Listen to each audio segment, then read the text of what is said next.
और जो समय का सही सदुपयोग करते हैं दरअसल वही लोग अच्छे होते हैं। समय की ही कीमत है, वक्त की ही कीमत है। जो अखबार सुबह 5 रुपए का एक बिकता है वो शाम होते होते 5 रुपए का 1 किलो बिकता है। तो समय की ही कीमत है। और उस समय को भाई ने मुझे याद दिलाया। मैं नज़्म भी सुना दूंगा आखिर में। बस आपसे एक छोटी सी आपको कहानी सुनाता हूं कि महान बादशाह सिकंदर ने जब यूनान जीता ना, यूनान फतेह किया, तो जीत का जश्न मनाने के लिए शहर की सड़कों पर निकला। तो उसने देखा कि पूरा शहर उसके स्वागत में जश्न मना रहा है, जीत का जश्न मना रहा है। लेकिन एक फकीर है जो सड़क के किनारे बेखबर सो रहा है। सिकंदर अपने घोड़े से गुजर रहा था, उसको देखा तो उसे गुस्सा आ गया। अपने घोड़े से उतरा और सोते हुए फकीर के पास गया और गुस्से में उसे जोर की एक लात मारी और लात मार के कहा कि क्यों रे फकीर, मैंने शहर जीत लिया, यूनान जीत लिया, लोग जश्न मना रहे हैं और तू सो रहा है। उस फकीर ने उम्मीदी आंखों से सिकंदर को देखा और देख करके कहा कि शहर जीतना बादशाहों का काम है, लेकिन लात मारना गधे का काम है। तो कभी नोटबंदी की लात, कभी महंगाई की लात, कभी पेट्रोल डीजल महंगा कर दिया। जो मन में आ रहा है वो कर रहे हैं, जो मन में आ रहा है वो कर रहे हैं। अब इस देश को एक इंकलाब की जरूरत है।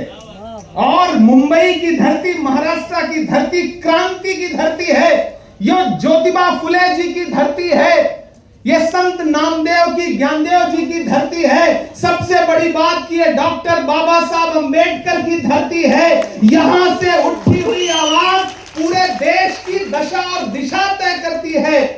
इससे मुंबई वालों, वो जो गंगा जमुनी तहजीब है उसे बचाने के लिए आगे आइए, वरना ये पागल लोग सब कुछ जला देंगे, ये पागल लोग सब कुछ बर्बाद कर देंगे।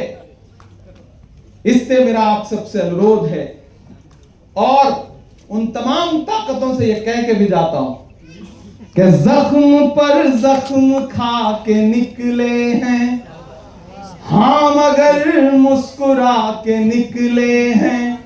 बीच में जब मैं मेंबर ऑफ पार्लियामेंट के बन के नया पहुंचा ना, तो नया जोश भी थोड़ा ज्यादा होता है। तो हम लोग ज्यादा हंगामा कर रहे थे हाउस में। एक दिन अडानी के मुद्दे पर हंगामा हो रहा था, हम लोग बेल में चले गए। हमारे उपराष्ट्रपति महोदय जो है, हमारे स्पीकर साहब थोड़ा सख्त आदमी है, उन्होंने एक साथ ढेर सारे सांसद सस्पेंड कर दिए। फिर पता चला कि उधर लोकसभा में भी एक साथ ढेर सारे सांसद सस्पेंड कर दिए गए।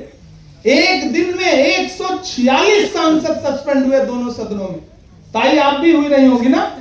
अरे तब तक आप सांसद तब तक वहां नहीं पहुंची थी, यहां थी आप। यहां तो आप लोग होते ही रहते हैं।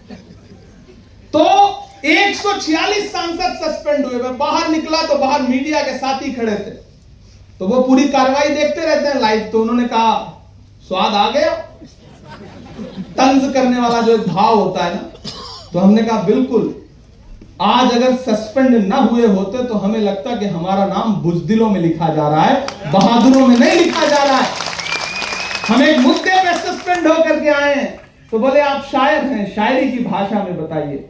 मैंने एक नज्म कही कि जख्म पर जख्म खा के निकले हैं हाँ, मगर मुस्कुरा के निकले हैं। जख्म पे जख्म खा के निकले हैं हाँ, मगर मुस्कुरा के निकले हैं। सर झुकाने का हुक्म जब आया,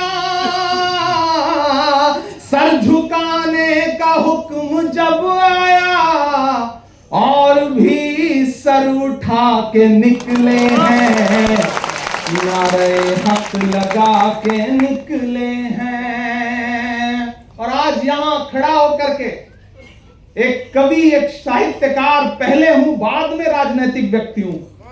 तो जब मैं पंक्तियां पढ़ रहा हूं, ये आने वाले दिनों में सच साबित होंगी।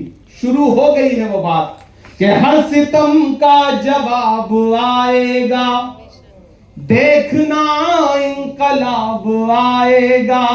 अगली जो 2 पंक्तियां हैं उसे मुंबई से होते होते दिल्ली तक पहुंचाइएगा कि हर सितम का जवाब आएगा, देखना इंकलाब आएगा, अच्छे दिन का किए थे जो वादा, उनका दिन भी खराब आएगा, उनका दिन भी खराब आएगा।